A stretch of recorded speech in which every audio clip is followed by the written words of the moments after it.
নমস্কার বন্ধুরা, দেখো আজকে আলু ভাজতে বসিয়েছিলাম, কিন্তু শুধু আলু ভাজা দেখে সবার মাথা গরম।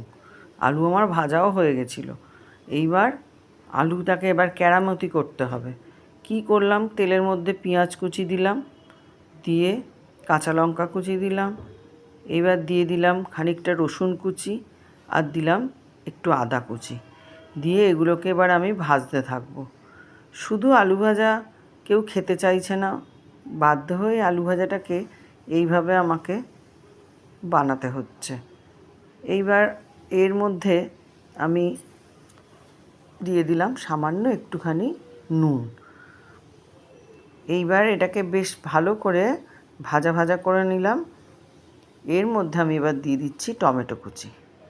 যেহেতু নুন দেওয়া আছে, তাই টমেটোগুলো একটুখানি ভাজতেই এগুলো এটার মধ্যে মিশে যাবে। তাই এগুলোকে এবার নাড়তে থাকলাম। তবে এই আলু ভাজাটা খেতে ভীষণই টেস্টি হয়, ভালোই লাগে এটা খেতে, কিন্তু সকালে তাড়াহুড়োর টাইমে সবসময় করা হয়ে ওঠে না।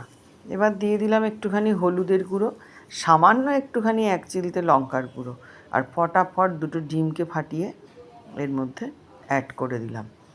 দিয়ে এবার এটাকে ভালো করে ডিমটাতে আর ওই পেঁয়াজ কুচি, ওই রসুন আদা কুচিগুলোকে ভালো করে ডিমটার মধ্যে ভাজতে থাকলাম।